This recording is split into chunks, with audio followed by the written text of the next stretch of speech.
ধনতেরাসের দিনে ধাতব কিছু কেনার পাশাপাশি ঝাঁটা কেনার একেবারে চূড়ান্ত হিড়িক। দেখেছেন রাস্তায় ঘাটে বাড়িতে সব বলছে ঝাঁটা কিনতে যেতে হবে, ঝাঁটার প্রচণ্ড দাম। এই ঝাড়ু বা ঝাঁটার শুদ্ধ শব্দ হলো সম্মার্জনী।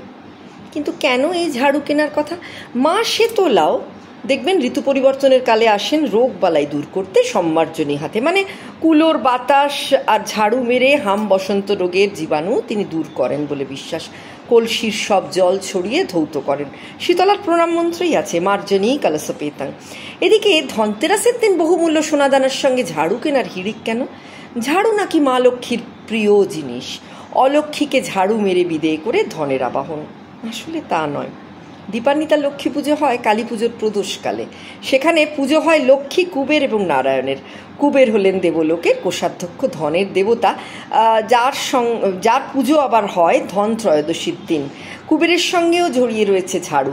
রাবণের বৈমাত্রেয় ভাই কুবের ব্রহ্মার বরে পেয়েছিলেন বিশ্বকর্মা নির্মিত পুষ্পক রথ। রাবণ ছলে বলে কৌশলে সেটি হাতিয়ে নেয় আর কুবেরকে আক্ষরিকভাবেই ঝাড়ু মেরে স্বর্ণলঙ্কা থেকে বিদেয় করে। কুবের তখন উত্তরের দিকপাল হয়ে অলকাপুরীতে বাস করা শুরু করেন। পরে রামের হাতে রাবণের মৃত্যু হলে রাম, সীতা, লক্ষ্মণ, হনুমান সবাই মিলে ওই পুষ্পক রথে চেপে অযোধ্যা ফেরেন। কুবেরের পুষ্পক রথ কুবেরকেই ফিরিয়ে দেন। আর তারপর তো মহাসমারোহে দীপাবলি বা আলোর উৎসব পালিত হয়েছিল আমরা জানি।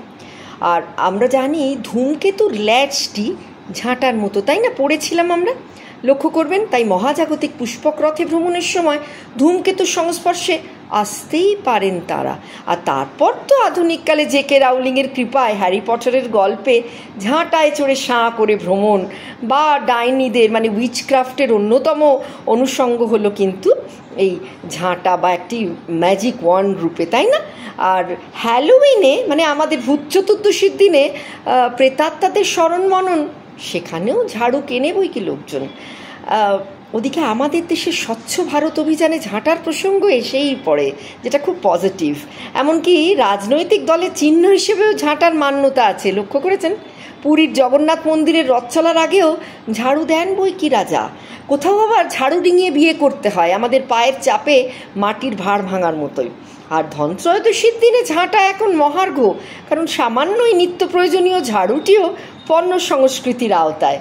আর ওই যে বললাম ধনতেরাসের দিনে দেববৈদ্য ধন্বন্তরীর সঙ্গে দেব কোষাধ্যক্ষ কুবেরের পুজো। সমুদ্র মন্থনের ফলে লক্ষ্মী উঠেছিলেন ক্ষীর সমুদ্র থেকে সেদিন, আর সঙ্গে উঠেছিল নানাবিধ সোনা দানা, হিরে জহরত, মণিমাণিক্য। আর তাই জন্যই ধনের উপাসনা, যার ফলে লক্ষ্মীর নাকি আগমন হয় সংসারে। কিন্তু ঝাঁটা কেন? মৎস্য পুরাণ মতে ঝাঁটাতেও মা লক্ষ্মী বিরাজ করেন স্বয়ং। আবার বৃহৎ সংহিতা অনুযায়ী ঝাঁটা সংসারের সুখ শান্তি বৃদ্ধি করে, অশুভ শক্তির বিনাশ করে। আসলে আমরা দেখি আসমুদ্র হিমাচল দীপাবলির দিনে ঘর দোর সাফ করে রং করে কোথাও কোনো ধুলো মলিলতা যেন না থাকে। ঝাঁটাও তো এসবেরই প্রতীক, তাই না? লক্ষ্মীর পুজো তো আসলে সংসারে শ্রী ফেরানো, আনাচে কানাচে কোথাও যেন নোংরা না থাকে, সেই পরিচ্ছন্নতাই তো শ্রী আনে সংসারে। বছরে একবার এভাবে সাফাই অভিযান পরিবেশ প্রকৃতির পক্ষেও হিতকর, তাই না? এরপরেই তো সেই নিদারুণ শীতকালীন আলস্য যাপন হবে, আর কুড়েমির কারণে সব দিক পরিষ্কার রাখা হয়তো সম্ভব হবে না। তাই জন্যই বোধহয় ঝাঁটা কেনার কথা। আর একটা কথা, সারদা মাও কিন্তু বলেছেন ঝাঁটা গাছটির যথাযোগ্য সম্মান দিতে। সংসারে আসলে কেউই ফেলনা নয়, আর আমাদের নিত্য প্রয়োজনীয় এই ঝাঁটা সামান্য জিনিস হলেও সম্মানিত, কিন্তু শুধু ধনতেরাসের দিন নয়, রোজ রোজ।